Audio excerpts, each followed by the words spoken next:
শুরু করছি এখন প্রকাশ, সঙ্গে আছি আসাদুজ্জামান এজি। আজকে আমাদের আলাপের বিষয় আইনসভা। সঙ্গত কারণেই কালকে ত্রয়োদশ জাতীয় সংসদের প্রথম অধিবেশন বসতে যাচ্ছে, সেসব প্রসঙ্গে আজকে আলাপ করব। মূলত সেই প্রসঙ্গে আলাপে আজকে আমাদের সঙ্গে এই মুহূর্তে উপস্থিত রয়েছেন কাজী মোহাম্মদ মাহবুবুর রহমান, শিক্ষক ও রাজনীতি বিশ্লেষক, এবং সেই সঙ্গে রয়েছেন নীলোফার চৌধুরী মণি, স্বনির্ভর বিষয়ক সহসম্পাদক, জাতীয় নির্বাহী কমিটি বিএনপি। দুজনকেই স্বাগত আমাদের এই আজকের আলাপে এবং আজকের এই আয়োজনে। ত্রয়োদশ জাতীয় সংসদের প্রথম অধিবেশন কালকে সকাল 11টায় অধিবেশন শুরু হবে, এমনটাই আমরা জানি এখনো পর্যন্ত। তো সংসদে এবার অনেকগুলো ইস্যু রয়েছে, সঙ্গত কারণে আলাপের অনেক সুযোগও রয়েছে সেই বিষয় নিয়ে। জুলাই সনদ, গণভোট, রাষ্ট্রপতির ভাষণ, স্পিকার, ডেপুটি স্পিকার, সেই সঙ্গে উচ্চকক্ষ নিম্নকক্ষ, অনেক ধরনের আলাপ রয়েছে। মনিয়াপা, আপনাকে দিয়ে শুরু করতে চাই। শুরুটা কেমন হতে যাচ্ছে বলে মনে হয়? ধন্যবাদ আপনাকে। যারা শুনছেন আমার শুভেচ্ছা অভিনন্দন, আমার সহ আলোচককে শুভেচ্ছা। দেখেন, অনেক ত্যাগ তিতিক্ষার পর, অনেক রকম ডিমান্ডের পর একটা নির্বাচন হয়েছে এবং কাঙ্ক্ষিত সংসদ বলা চলে। এটা গতানুগতিক সংসদ না, যে নির্বাচনটা হচ্ছে না বলে একদম চরম পর্যায়ে হয়ে গেছে। একদম আগের দিন পর্যন্ত যে অনিশ্চিত জায়গায় অনেকেই অনেক রকমের মন্তব্য করেছে, এরকম একটা নির্বাচন এবং সুষ্ঠুভাবে নির্বাচন হয়েছে। এই নির্বাচনটা ধরেন 18-19 বছর পরে একটা নির্বাচন, সত্যিকার অর্থে নির্বাচন। সেই নির্বাচনটা জনগণ, সমস্ত বাংলাদেশের যারা ভোট দিয়েছে, তারা অধীর আগ্রহে বসে আছে। তারা দেখবে যে এই সংসদ সদস্যরা, যাদের অধিকাংশ নতুন, তারা কিভাবে পরিচালনা করে, কি আনে, কোন এজেন্ডা আনে, কোন এজেন্ডা বাস্তবায়িত হয়, কোন এজেন্ডা দূরে সরে যায়। এখানে দূরে সরে যাওয়ারও অনেক কিছু আছে, আপনি জানেন। তো এইখানে যেটাই আমরা করি না কেন, সংসদটা বাংলাদেশের যে প্রেক্ষাপটের সংসদের সিস্টেমটা, সেখানে 2/3 মেজরিটি যে কথাটা বলে, হা জয়যুক্ত হয়েছে অথবা না জয়যুক্ত হয়েছে, সেটা দিয়েই আসলে পরিলক্ষিত হয় সংসদটা। তো যে কথাগুলো বলা ছিল, যে কথাগুলোতে অনেক রকম হিসেব ছিল, যে কথাগুলোর হিসেবগুলো একটা সময় কিছুই মানা হয় নাই, গাজোয়ারি করে অথবা তৎকালীন সরকারের ছত্রছায়ায়, সরকারের নিজস্ব লোক হয়ে, কাছের লোক হয়ে বাস্তবায়ন করতে বাধ্য করা হয়েছে। জনগণ কিন্তু, জনগণের প্রতিনিধিরা সেটা অরিজিনালিটিটাকে এখন তুলে ধরার সময় এসেছে। জি আপা, একটা বিষয় খুব আলোচিত, যেহেতু কালকে অধিবেশনটি সূচনা হবে স্পিকারের শূন্য আসন দিয়ে, আমরা জানি। তারপর সংসদের তারেক রহমান প্রারম্ভিক স্বাগত বক্তব্য দেবেন, আনুষ্ঠানিক কার্যক্রম শুরু হবে সংসদের। এখন যেটি হচ্ছে, কালকে স্পিকার এবং ডেপুটি স্পিকারের নাম আসার কথা, মানে পাওয়ার কথা। তো সেখানে ডেপুটি স্পিকার নিয়ে আসলে জামাতকে যে প্রস্তাবনা বিএনপি দিয়েছিল, সেই প্রস্তাবে সাড়া দিচ্ছে না জামাত। তারা বলছে যে ডেপুটি স্পিকার পদ তারা নেবে কি নেবে না, সে বিষয়ে তারা এখনো সিদ্ধান্ত স্পষ্ট করছে না। খণ্ডিতভাবে তারা ডেপুটি স্পিকার চাচ্ছে না। এখানে জটিলতা বা কোনো রাজনীতির আভাস আপনি দেখেন কিনা এই বিষয় নিয়ে? দেখেন, এখানে আমি বিএনপির উদারতার কথাটাই বলবো। বিএনপি যে কথাটা এই জোট হওয়ার আগে বা এই নির্বাচনের ডেট পড়ার আগে নিজেরা 23 সাল থেকে 31 দফায় যে কথাগুলো বলেছিলেন, তারই বাস্তবায়নের কথা। যেমন বিএনপি বলেছিলেন যে তারা একটা জাতীয় সরকার গঠন করবে।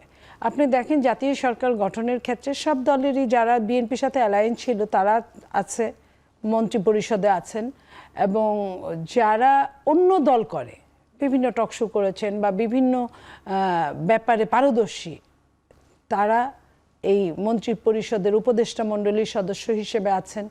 এবং বিরোধী দলের কে ডেপুটি স্পিকারটা অফার করেছে বিএনপি ওই লক্ষ্য নিয়ে। এটা তো জুলাই সনদেও রয়েছে। জুলাই সনদে রয়েছে, বাট জুলাই সনদকে বিএনপি মানতে বাধ্য না, বা ওই ভয় থেকে, ওইটা থেকে, ওই বুঝা থেকে ওইখানে কথা দিয়েছে এমন কোনো কথা হয় না। আমি বলতে চাচ্ছি, জুলাই সনদে থাকার পর বিএনপি তার নিজের, যখন জামাত এই অফার পেল বিএনপির কাছ থেকে, তখন জামাত কেন সেটা ডিনাই করছে? তারা কেন জামাত ডিনাই করছে? এটা জামাতের ব্যাপার। জামাত নিশ্চয়ই এর মধ্যে কোনো কিছু, সে ঘোলা পানিতে মাছ শিকারের চেষ্টা করবে বা কিছু, সেটা জামাতের ব্যাপার। বাট বিএনপি যেহেতু যেটা আগে বলেছিল, আমি 31 দফায় ফিরে যাচ্ছি, সেইখানে যেটা বলেছিল বিএনপি, সেই হিসেবে বিরোধী দলকে সত্যিকার অর্থে মূল্যায়ন করার টার্গেট নিয়ে বিরোধী দলকে এই অফারটা দিয়েছে। শুধু নট অনলি বিরোধী দল যেন স্বচ্ছ ছায়া সরকার হিসেবে কাজ করতে পারে, বিএনপি এইটা মনে প্রাণে চায়, সেজন্য এই অফারটা দিয়েছে। সেই জন্য কাজী মোহাম্মদ মাহবুবুর রহমান, আপনার কাছে যাই। যদি জামাত ইসলামী এই প্রস্তাবনা গ্রহণ না করে ডেপুটি স্পিকার তারা আসলে যদি পদ নেবে কি নেবে না, যদি শেষ পর্যন্ত না নেয়, কি অবস্থা দাঁড়াবে, পরিস্থিতি কি হবে? এতে তো কোনো মানে বড় কোনো চ্যালেঞ্জ নাই। এটা বরং যারা মানে আপার কথা সূত্র ধরে বলি, যারা উদারতা দেখালেন সরকার পক্ষ, তারা তো অলরেডি গেমটা খেলে ফেলেছে। এখন যদি বিরোধী দল সেই গেমটাতে খেলতে না চায় তো অটোমেটিক্যালি গোল হয়ে যাচ্ছে। জামাতের আমির জানিয়েছেন কালকে তারা স্পষ্ট করবেন, আজকে তারা স্পষ্ট করেননি। তারা বলেছেন খণ্ডিতভাবে চান না, জামাতের আমির বলেছেন খণ্ডিতভাবে চান না, তারা ফুল প্যাকেজ চান। সেটা তো আপনি এখনই ফুল প্যাকেজ তো সম্ভাবনার সুযোগ নাই। আপনার তো আমরা সংসদ শুরু করছি, এই সংসদের শুরুতে আপনার কিন্তু একজন ডেপুটি স্পিকার লাগবে। বিএনপি একদম রাইট ট্র্যাক থেকেই বলেছে যে ডেপুটি স্পিকারটা তো তার নির্বাচন করতে হবে। এখন আপনি ফুল প্যাকেজের আলোচনা তো নানান কারণে জটিলতা তৈরি হয়েছে। আপনি যদি আমাকে সময় দেন আমি পরে আলোচনা করছি ফুল প্যাকেজের অসুবিধা কোথায়। কিন্তু এখন যেটা হলো, কালকে যখন ওনারা বসবেন তখন তো ওনার স্পিকার লাগবে, ডেপুটি স্পিকার লাগবে। তো ফুল প্যাকেজের আলোচনা কি আজকে করবেন রাত্রে, নাকি আগে ডেপুটি স্পিকার নির্বাচন করবেন?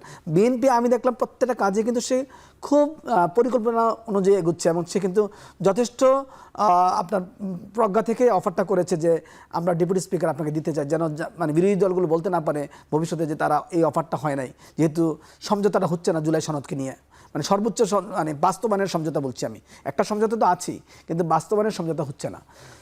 সেক্ষেত্রে যদি জামাত বা যারা বিরোধী পক্ষ আছে তারা যদি এটাকে নেগলেক্ট করে এই অফারটাকে, তাহলে মানে বিএনপি তো সরাসরি উইন করে ফেলতেছে। কারণ এখন আপনি গত 54 বছর ধরে কিন্তু আমরা এই আলাপটা বারবার করছিলাম যে সংসদীয় রাজনীতিকে যদি আপনি অ্যাক্টিভ করতে চান তাহলে সংসদ পরিচালনার দায়িত্বটা সরকারি দলের একার হাতে ন্যস্ত থাকলে হয় না। কারণ বারবারই কিন্তু ওনারা অভিযোগ করেন সময় দিচ্ছেন না, আমাকে ফ্লোর দিচ্ছেন না, আমাকে কথা বলতে দিচ্ছেন না, এই অভিযোগ কিন্তু সংসদে সবসময়। তো এখন যদি আমরা ডেপুটি স্পিকার রাখতে পারতাম, যেটা সরকার অফার করেছে বিরোধী দলগুলো থেকে, তাহলে দেখা যেত কি এই অভিযোগটা আর করার সুযোগ থাকতো না। সেই জায়গা থেকে কিন্তু বিএনপি অফারটা করেছে। বিএনপি এক কাজে দুইটা ডিল মেরেছে। একটা হলো আপনি 54 বছরের যে ক্ষত সংসদীয় রাজনীতির যে মূল চ্যালেঞ্জটা, সেই চ্যালেঞ্জটাতে অ্যাড্রেস করার চেষ্টা করেছে। আর দ্বিতীয়ত হলো সে আরেকটা কাজ করেছে, সেটা হলো মানে বিরোধী দলগুলো যে কথা বারবার বলার চেষ্টা করতো যে আমাদেরকে দিল না, এখন জুলাই সনদ না হলে আমরা কেন কীভাবে ডেপুটি স্পিকারে যাবো, এই জন্য সরকার আগেই যেটা এখনই বাস্তবায়ন করা দরকার এটা কিন্তু অ্যাড্রেস করে ফেললো। তো সেক্ষেত্রে আমার কাছে মনে হচ্ছে আর কি জামাত যদি না নেয় পয়েন্ট কি ভ্যালিড কিনা সেটা হচ্ছে যে সিদ্ধান্তটা তো আজকেই জামাত জানাতে পারতো, যেহেতু আজকে তাদের বৈঠক ছিল, যে কালকে তারা মানে ডেপুটি স্পিকার নেবেন কি নেবেন না, কালকে পর্যন্ত তারা ঝুলিয়ে রাখলেন কেন বিষয়টি? সুযোগও তো নাই, কালকে তো সংসদ বসছেই। এখন তার জন্য এটা আসলে মানে আমার কাছে মনে হচ্ছে এই অফার থেকে একটু পিছিয়ে আসা। তো পিছিয়ে আসা, তাছাড়া এটা এক ধরনের আপনি মনে করতে পারেন এই কথা বলার মধ্যে দিয়ে জাতির কোনো প্রত্যাশা তৈরি হয় না। এর বাইরে আবার অন্য কোনো নেগোসিয়েশন রয়েছে কিনা? কারণ আমরা যেদিন এমপি শপথ হচ্ছিল সেদিনও দেখলাম সকালে জামাতের বললেন, এমপিরা বললেন তারা শপথ নেবেন, কিন্তু পরক্ষণে কিন্তু দেখলাম যে এনসিপি এবং জামাত কিন্তু শপথ নিয়ে ফেললেন। আমরা এই বিষয় নিয়ে আলাপ, আমার কাছে মনে হয় এটা এমনিও আপনি দেখবেন এমন হতে পারে, ওটার মতো হতে পারে ডেপুটি স্পিকার সকালে নিয়ে নিয়েছেন। হতে পারে। একটা বিরতি নিয়ে ফেরত আসি, বাকি আলোচনার সুযোগ হবে। দর্শক, বিরতির পর আবারও ফিরছি।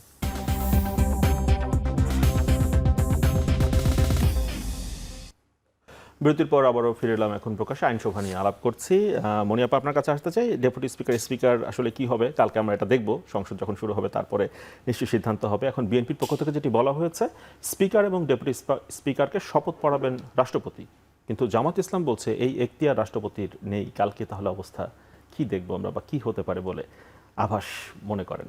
দেখেন, রাষ্ট্রপতি হচ্ছে রাষ্ট্রের আপনার বাহ্যিক মহামান্য হিসেবে মুখে মুখে হলেও সর্বময় ক্ষমতার অধিকারী। যে দেশের প্রধানমন্ত্রী ছিল না, স্পিকার ছিল না, কিছু না, বাইতুল মুকাররমের খতিব থেকে শুরু করে দেশের স্পিকার পর্যন্ত পালাইছে, যে দেশে প্রধানমন্ত্রী থেকে শুরু করে, সেই দেশ নিয়ে কথা বলা তাদের সাজে না। কারণ তারা যদি এই আইনের কথা বলে তাহলে তারা অনেক আইন লঙ্ঘন করেছে, যেটা আইনের মধ্যে ফেলেই কাজ করা হয়েছে। রাষ্ট্রপতির হাত থেকে যেদিন শপথ নিয়েছে সেটা যদি বৈধ হতে পারে, তাহলে এইটা কেন রাষ্ট্রপতি, সেই রাষ্ট্রপতিই তো আছে এবং সে তার যথাযোগ্য পদটা লিগালি আছে, ইলিগালি নাই। তো লিগালি যদি তার সময়সীমার মধ্যে যদি থাকে, যখন কেউ না থাকবে, নিশ্চয়ই আইন যা বলে যে রাষ্ট্রপতি শপথ বাক্য পড়াতে পারে সংসদে একজন চ্যান্সেলর হিসেবে, একজন মহামান্য হিসেবে, সে যদি এটা করে, তা ওনারা তো এটা নিয়ে বিরোধী দল হিসেবে বিরোধিতা করতে পারে, কিন্তু আটকাতে পারে না, এটা আমি মনে করি। কাজী মাহবুব রহমান, আপনার কাছে আসতে চাই, সেটি হচ্ছে মানে সবকিছুতে তো জামাত, যেটি বলছিলাম, শুরুতে রাজি হয় না, পরে আবার রাজি হয়ে যেতে পারে কিনা। অনেকে বলছেন, এমন আভাস রয়েছে যে যখন সংসদে রাষ্ট্রপতি তো কালকে ভাষণ দেবেন, ভাষণ দেওয়ার মধ্য দিয়ে কালকের অধিবেশনটি শেষ হবে, তো এই ভাষণের সময় হয়তো বা জামাত ইসলাম সংসদে থাকবে না, হয়তো এরকম একটি আভাস রয়েছে। যদি রাষ্ট্রপতিকে এই আসলে ভাষণ দেওয়ার ইস্যুটি নিয়ে যদি জামাত ইসলামের দ্বিমত থাকে, সেক্ষেত্রে আসলে স্পিকার, ডেপুটি স্পিকারের শপথ নিয়ে ভিন্ন কোনো ভাবনার জায়গা রয়েছে কি না?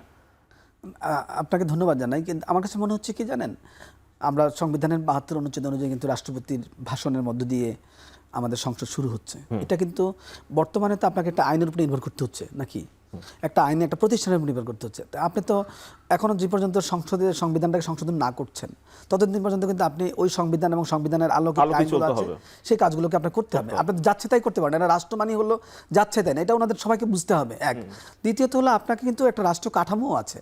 তো রাষ্ট্রীয় কাঠামোতে প্রেসিডেন্ট কিন্তু ব্যক্তি না, প্রেসিডেন্ট একটা পদ, একটা পদবি, অফিস।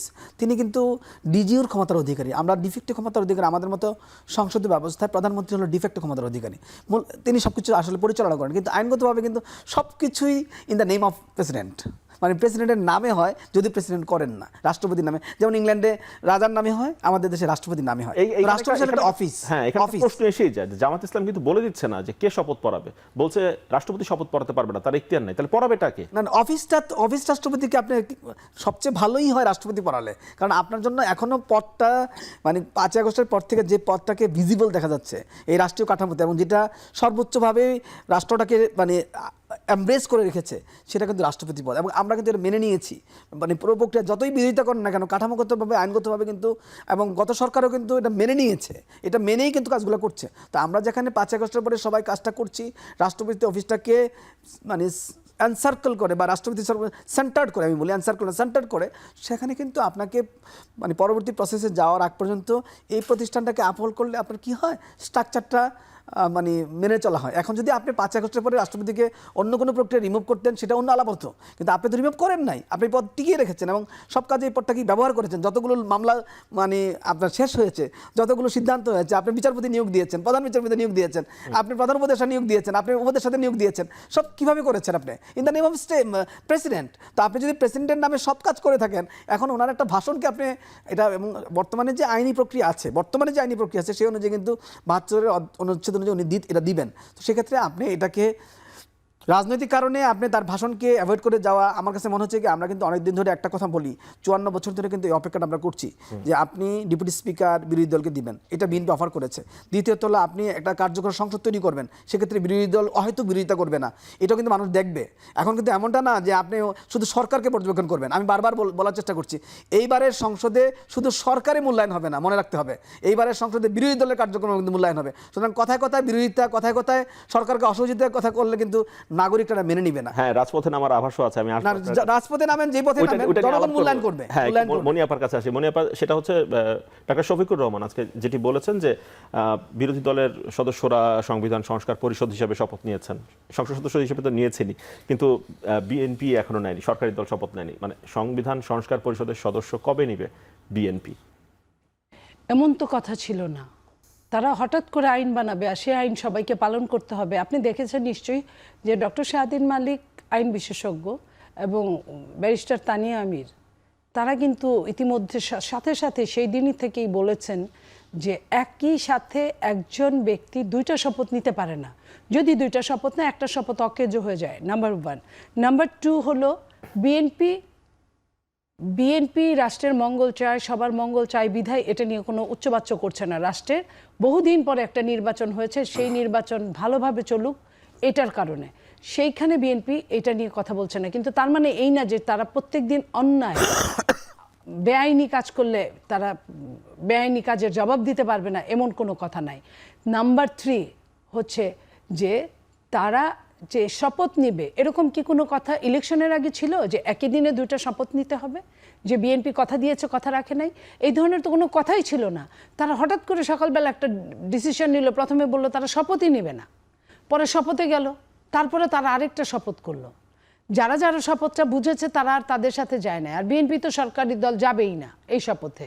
যে শপথ হবে কেন, এটা নিয়ে রাষ্ট্রের সংসদে চুলচেরা বিশ্লেষণ হবে, বিশ্লেষণ হওয়ার পরে একটা ভোট হবে, ভোটে যদি হা জয়যুক্ত হয় তাহলে এই আইনটা পাশ হবে। তারপরে সংবিধানে যদি যুক্ত না হওয়ার পর- জয়যুক্ত হয় তাহলে পাশ হবে না। হ্যাঁ, তারপর তা সংবিধানে এইখানে সংখ্যাগরিষ্ঠ নিয়ে তাদের মাথা ব্যথা নাই। তারা যে গণভোটটা এই গণভোট হওয়ার আগে, এই গণভোট কোনো সংবিধানে নাই, সেই গণভোটটা করার আগে আরেকটা গণভোট হওয়া উচিত ছিল যে এই গণভোটটা হতে পারবে কি পারবে না, তাহলে এটা বৈধ হতো। মনিয়াপা এই আলাপে এসেই যায়, রাষ্ট্রপতির অধ্যাদেশই তো গণভোটটা হয়েছে, রাষ্ট্রপতির ভাষণ মানবেন না, শুনবেন না, সেখানে রাষ্ট্রপতির অধ্যাদেশে গণভোট, সেটা তো তারা মেনে নিচ্ছে। একটু বিরতি নিয়ে ফিরে আসি, বিরতির সময় আছে দর্শক, আরেকটি বিরতির পর ফিরছি আবার এখন প্রকাশে।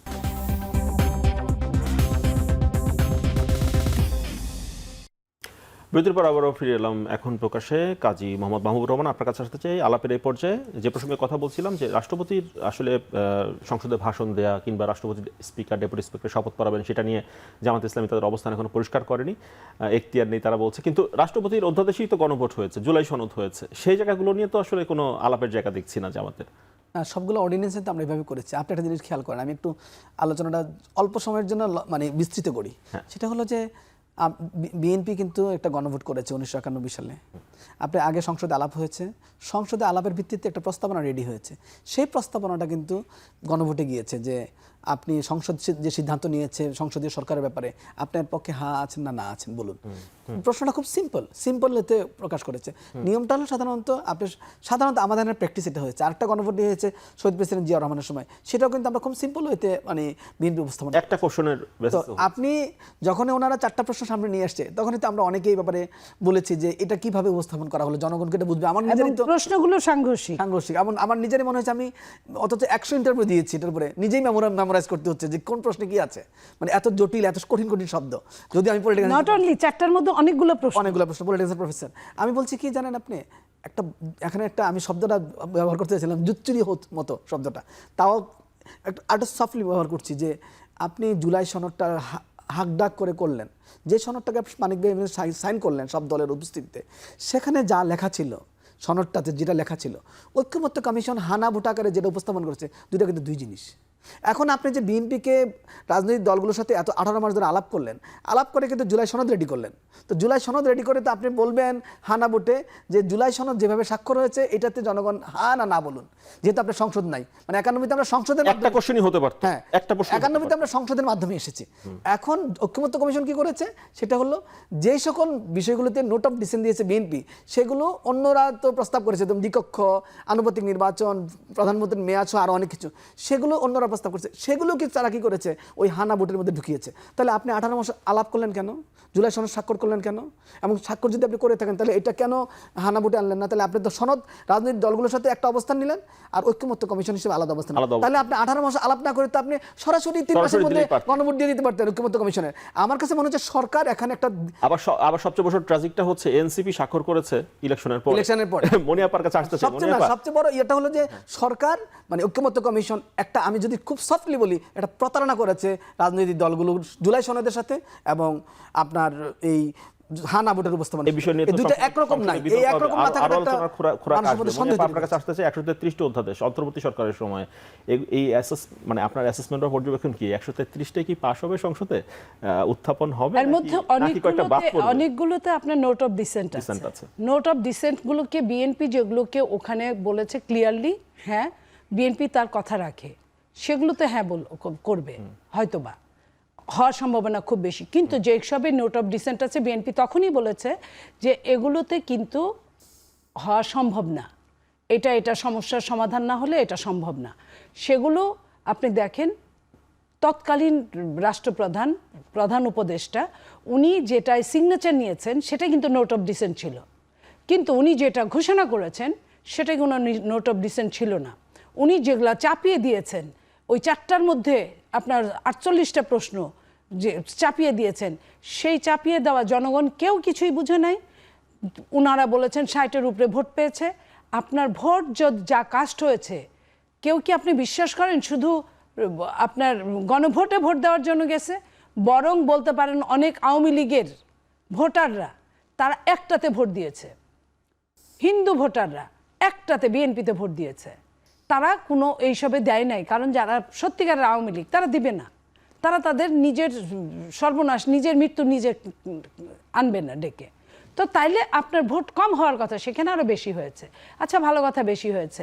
তো সেইখানে যে সিস্টেম আছে, সিস্টেম অনুযায়ী পরবর্তী কাজগুলো হবে। সংসদের পর্যালোচনার মাধ্যমে, একদম খুঁটিয়ে খুঁটিয়ে পর্যালোচনার মাধ্যমে সংসদ ডিসিশন নেবে। এখন আর কারো কোনো ক্ষমতা নাই। ওই গণভোট করলেও যা ছিল, না করলেও তাই ছিল। কারণ বিএনপি কথা দিয়েছিল, আমরা সংসদে গিয়ে এটা নিয়ে প্রথম আলোচনা করব এবং আমরা এটা পাশ করব, যেটা যেটা নোট অফ ডিসেন্ট এগুলো ছাড়া যেগুলো পাশ করা যায় আমরা পাশ করব। তারা কেউ বিএনপিকে বিশ্বাস করে নাই, বিএনপিকে বিশ্বাস করে না। কিন্তু বিএনপিকে জোর করে দিয়ে, বিএনপি নির্বাচনকে সামনে রেখে জোর করে দিয়ে বিএনপিকে দিয়ে বলানোর চেষ্টা করেছে যে হাতে ভোট দাও। আপনি খেয়াল করেন তো, জবরদস্তি এখানে প্রয়োগ। বিএনপি চারটা আপনার যে প্রশ্ন উত্তর, সে চারটা প্রশ্ন উত্তরের একটা উত্তর হতে পারে না, ইম্পসিবল। আপনার নাও হতে পারে না, হাও হতে পারে না। আপনার এখানে সমস্যা আছে, কোনোটা আপনি হা দিলে আরেকটা আপনার না চলে আসবে। আপা, এখানে একটা প্রশ্ন এসে যায়, সবগুলো অধ্যাদেশ যদি আইনে পরিণত না হয়, সেক্ষেত্রে কোনো ধরনের মানে আগের কোনো ঘটনার সাথে কোনো ধরনের কনফ্লিক্টের জায়গা রয়েছে কিনা? কেন, এটা তো আগেই কথা আছে যে সংসদে আলোচনা হবে, আলোচনা হওয়ার পরে সংসদে ভোট হবে, এটা তো বলাই আছে। তো যদি এই অপশনটা দেওয়া থাকে, তাহলে আপনার অপশন এ, এটা যখন কার্যকরী সম্পূর্ণরূপে হবে, তখন তো আর বি এর প্রয়োজন নাই, সি এর প্রয়োজন নাই, ডি তো প্রশ্নই আসে না। তাহলে আপনি এটা এখন সম্পূর্ণভাবে রেডি আছে এর প্রশ্নের উত্তর দেওয়ার জন্য। তাহলে আপনি বি সি ডি নিয়ে আপনি চিন্তা করছেন কেন? আমি এটাই মনে করি সংসদে আলাপ আলোচনার ভিত্তিতে সংসদে এটা পাস হবে।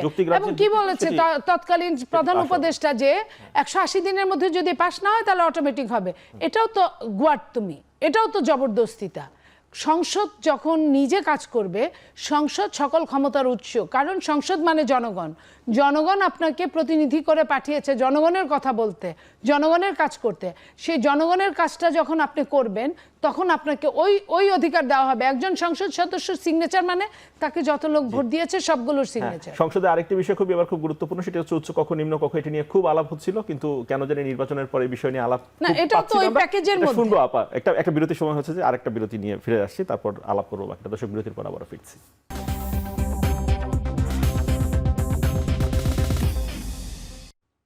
দর্শক বিরতির পর আবারও ফিরে এলাম। এখন প্রকাশ্যে কাজী মোহাম্মদ মাহবুবুর রহমান, আপনার কাছে আসতে চাই। মানে উচ্চ কক্ষ নিম্ন কক্ষ নিয়ে সংসদের এই বিষয়টি নিয়ে খুব আলোচনা আমরা দেখেছি, কিন্তু নির্বাচনের পর দেখছি যে এই বিষয়টি আলোচনায় থাকছে না বা আলাপে আসছে না। এটির পেছনে কি কারণ বলে মনে হয়? উচ্চ কক্ষ নিম্ন কক্ষ নিয়ে আপনাদের টেলিভিশনেও সিরিজ আলোচনা করেছি, ঘন্টার পর ঘন্টা, সব জায়গাতেই হয়েছে। তো সেখানে ব্যাপারটাকে আমি সবসময় বলেছি যে উচ্চ কক্ষ হলো একটা মাথাভারী প্রশাসন।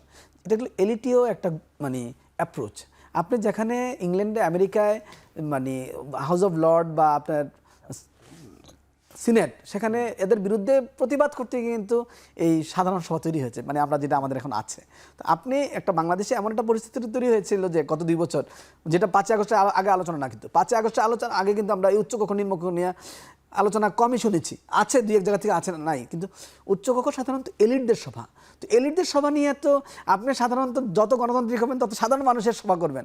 আমরা সাধারণ মানুষের সভা থেকে আমরা এখন এলিটের সভা যেতে চাই। এইটা অ্যাপ্রোচটা কিন্তু নেগেটিভ অ্যাপ্রোচ। আমি কিন্তু আমার প্রত্যেকটা টক শোতেই আমি বলেছি, এইটা মানে গত 2 বছর ধরেই বলে যাচ্ছি, এই উচ্চকক্ষের পক্ষে আমি পক্ষে ছিলাম না। এবং আমি বলতে চাই যে উচ্চকক্ষের ফলে আমরা আরও 100টা লোকরে আমাদের ট্যাক্সের টাকায় আমাদের, এবং তাদের যে ক্ষমতা দেওয়া হয়েছে জুলাই সনদে, ক্ষমতা তেমন কিছু নেই, কিন্তু আনুষ্ঠানিক ক্ষমতা। তো আনুষ্ঠানিক ক্ষমতা সে কীভাবে চেক দিবে? আনুষ্ঠানিক রাষ্ট্রপতি আছে, সে চেক দিতে পারে না, তার ক্ষমতা বাড়ানোর চেষ্টা করছি। তাহলে আনুষ্ঠানিক, যেখানে রাষ্ট্রপতির ক্ষমতা বাড়াতে চাই প্রধানমন্ত্রীকে ব্যালেন্স করার জন্য, সেখানে আবার আপনি একটা আনুষ্ঠানিক উচ্চকক্ষ নিয়ে আসবেন, সে কী করবে? আরেকটা আনুপাতিক নির্বাচনের কথা আপনি বলেন, এই নিয়ে অনেক তর্ক করেছি। সেই তর্কের মধ্যে একটা বড় তর্ক হলো যে আনুপাতিক নির্বাচনে যেখানে বলা হচ্ছে সবার প্রতিনিধি থাকবে, বাংলাদেশে কিন্তু আনুপাতিক নির্বাচনে সবার প্রতিনিধি থাকবে না। একটা পার্সেন্টেজ ভোট কিন্তু স্পয়েল হবে, কারণ সবার একটা নির্ধারিত 0.33% যদি ভোট না পায়, তাহলে কিন্তু কেউ কিছুই পাচ্ছে না। মানে সুতরাং আপনি কোনোটাতেই যে যুক্তিতে আপনি এই দুইটাকে কার্যকর করতে চান, সেই যুক্তিটা কিন্তু খাটে না। আর তৃতীয় ব্যাপার হলো যে বিএনপি এখন সরকারি দল হিসাবে উচ্চকক্ষ এবং আনুপাতিক নির্বাচনের ব্যাপারে তার একটা অবস্থান কিন্তু সে ক্লিয়ার করেছে আগে। অনেকে বিএনপি নিয়ে নানান ধরনের কথা বলে, কিন্তু আমি যে বিষয়টা বলতে চাই যে বিএনপি কি করতে চায়, এটা কিন্তু সে জুলাই সনদ পর্যন্ত তার কথা সবার সামনে স্পষ্ট করেছে, গোপন করে নাই, কিন্তু স্পষ্ট করেছে। এখন সরকারে আসার পরে সে কিন্তু তার ওই কথাগুলোই বাস্তবায়ন করার পথে আগ্রহ থাকবে। বিরোধী দলের জায়গায় অনেক ডিলেমা রয়েছে, সে তো অন্য দলের এজেন্ডা বাস্তবায়ন করবে না। মনে আপা, আপনি দেখেছেন নিশ্চয়ই ইলেকশনের পর আমরা দেখলাম হিসাব নিকাশ করছে কে কয়টা সিট পেয়েছে তার বিষয়ে, উচ্চকক্ষে কে কয়টা পাবে, হবে, এগুলো আলাপ টালাপ হচ্ছিল, এখন খুব একটা আগ্রহ নেই, মানে একটা 30 সেকেন্ড, জাস্ট 30 সেকেন্ড, দ্যাট গণভোটটা খুব ইম্পর্টেন্ট একটা ভোট, কিন্তু যে প্রক্রিয়ার মধ্য দিয়ে সংসদে আলাপের মধ্য দিয়ে গণভোট হওয়ার কথা, কিন্তু আগে গণভোটটা হয়ে গেছে। এখন বিএনপি এটাকে ডিসরেসপেক্ট করবে এই কথা কখনো কিন্তু বলে নাই, বলছে এটা একটা প্রক্রিয়া, সংসদে আলাপ আলোচনার মধ্য দিয়ে সেটাকে ওন করবে বা করবে না। তো সেইটা প্রক্রিয়া চলছে, এখনই বিএনপিকে অকওয়ার্ড সিচুয়েশনে আলাপ করার কোনো জায়গা নাই। আপা উচ্চ কক্ষ নিম্ন কক্ষের ইস্যুটা মানে বিএনপির আগ্রহ কম বলে মনে হচ্ছে। এটা উচ্চ কক্ষ নিয়ে যে কথাটা উনি বললেন, আমি তার সাথে পুরোটা একমত না যে 5ই আগস্টের পরেই এটা আলোচনা হচ্ছে। বিএনপি এটা নিয়ে অনেক দিন যাবত চুলচেরা বিশ্লেষণ করে আলোচনা করেছে, এবং 31 দফার মধ্যে উচ্চ কক্ষ কিন্তু প্রতীয়মান। 31 দফার মধ্যে একজন প্রধানমন্ত্রী 2 বারের অধিক থাকতে পারবে না, এটাও প্রতীয়মান। এই জিনিসগুলো বিএনপি সমস্ত বাংলাদেশে সেমিনার করেছে, সিম্পোজিয়াম করেছে।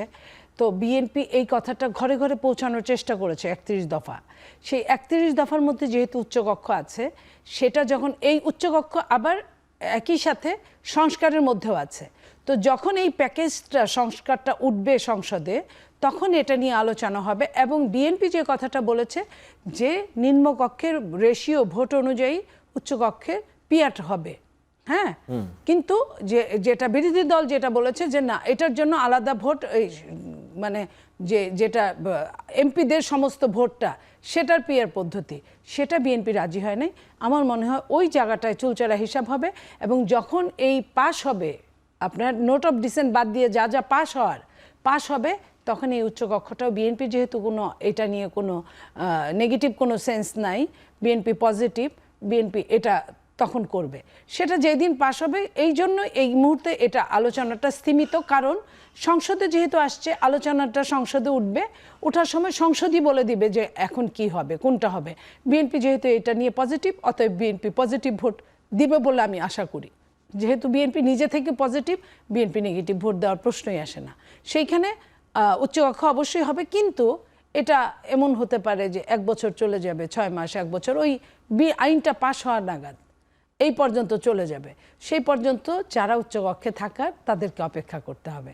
এবং এইটা যেমন ধরেন চতুর্দশ নির্বাচনের জন্য একরকম নারীদের ব্যাপারটা ওইভাবে ঝুলে আছে, চতুর্দশে নির্বাচনের সময় হবে, বা এগুলোও কিন্তু ওই প্যাকেজ প্রোগ্রামের মধ্যেই আছে, যেটা সবাই মিলে আলোচনা একমত হয়েছে, সেই বিলগুলো পাস হবে। এবং সেটা আপনি দেখেছেন যে স্বরাষ্ট্রমন্ত্রী জনাব সালাউদ্দিন সাহেব উনি বলেছেন যে আমরা আইনের বাইরের কেউ না, আমরা আইনের মধ্যেই থাকবো। মনে আপা আজকে শেষ করতে হচ্ছে, কালকে তো সংসদ শুরু হচ্ছে, তারপর দেখি নিশ্চয়ই অনেক বিষয় আসবে, তখন ফলো আপ আলোচনার সুযোগ হবে আপনাদের সঙ্গে। আজকে শেষ করছি, ধন্যবাদ দুজনকে সময় দেওয়ার জন্য। দর্শক শেষ করছি এখন প্রকাশ, সঙ্গে থাকার জন্য ধন্যবাদ সবাইকে।